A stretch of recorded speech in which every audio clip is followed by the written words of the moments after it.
I mean, that's the problem with so People many have of these young degrees. guys. They think it's all attitude and all. No, you got to work on it. It's got to have jokes under this weird persona, under your crazy glasses, under your crazy voice, whatever gimmick you have. If we track the history of great American comedians, the timeline goes something like this. 60s Red Fox. 70s Richard Pryor. 80s Eddie Murphy. 2000s Dave Chappelle. 2010s, I'm not sure yet. But in the 90s, the undisputed king was Chris Rock. Ranking number 5 in both the Rolling Stone and Comedy Central's list of greatest comedians of all time.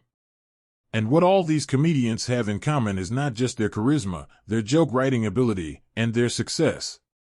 It's that they possess the one thing that was bigger than anyone else's at the time.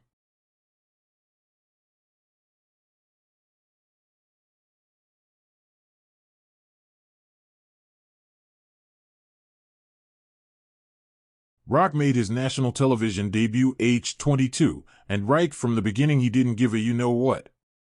I mean, this is his opening joke. What's up?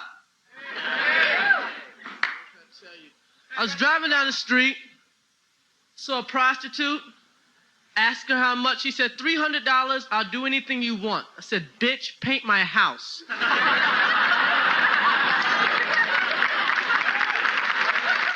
And then there was his appearance on the Arsenio Hall Show, a late-night talk show from the late 80s, early 90s. He told an unscripted story about Johnny Carson, the king of late-night comedy, and one of the most respected and powerful men in Hollywood. My next target? Who? Johnny Carson has a black grandkid, and he gives him no money. Get out of here. Johnny Carson, Mr. Whitehood himself has a black grandkid, kicks him no money. Straight away you can see in Arsenio's eyes that this is dangerous territory, and he was signaled by someone off camera to move on and change the subject. And Rock? Well, he just found the whole thing to be hilarious. Here's this young comedian that nobody had heard of, and he's on national television making fun of someone considered untouchable. I mean, that takes some serious. His raw talent was obvious, and he was soon spotted by Eddie Murphy, arguably the biggest movie star in the world at the time. And he landed him a small role in Beverly Hills Cop II. It looked like Rock would soon have the world in the palm of his hands, and well, that almost didn't happen.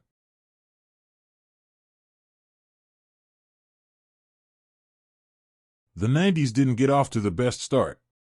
He was fired from Saturday Night Live after only a few years.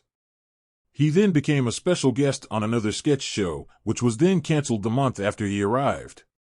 It's like he had a hard time adjusting to the world of show business. But rock by name, rock by nature. Because he's nothing if not resilient. I mean, look at his backstory. He was a beaten and bullied high school dropout who ended up working as a dishwasher in a fast food restaurant. Nah, man. But I used to work. I used to have a job. I used to work at Red Lobster. I used to work at Red Lobster in Queens Boulevard. I served you. Good. I was a dishwasher. Used to scrape shrimp in the garbage cans and then load up the dishwasher, man. And that was my real job. I never got a raise. I never got a promotion. They kept me in the back. He even admitted it wasn't like he was paying his way through college or saving to start his own business. Being a dishwasher was his real job. And I think that's what led to him being so fearless in his comedy, because he had nothing to lose.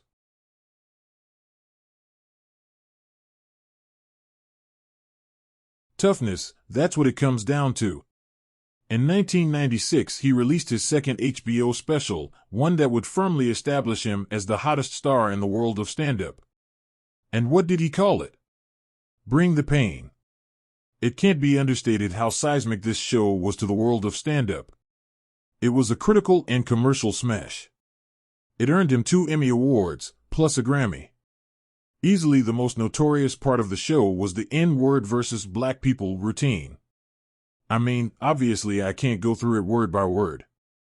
But its impact is still felt today. Instead, let's examine another one of my favorite jokes of his. Something that's actually YouTube friendly. In my neighborhood, there are 4 black people. no black people. Who are these black people? Well, it's me, Mary J. Blige, Jay-Z, and Eddie Murphy. Only black people in the whole neighborhood. So let's break it down. Let's break it down. Me, I'm a decent comedian. I'm all right. Mary J. Blige, one of the greatest R&B singers to ever walk the earth. Jay-Z, one of the greatest rappers to ever live. Eddie Murphy, one of the funniest actors to ever do it. Do you know what the white man that lives next door to me does for a living? He's a dentist.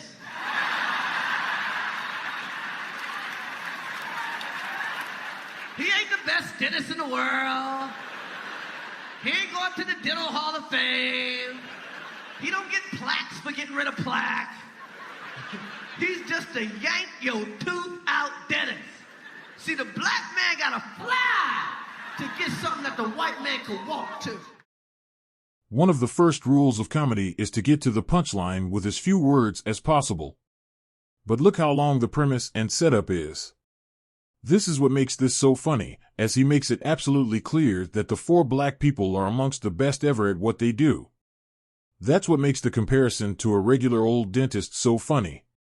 And then when he lands the punchline, he adds a tag which serves as both a punchline and wraps up his overall observation. This is a technique he would use again and again, and is actually much harder than he makes it look.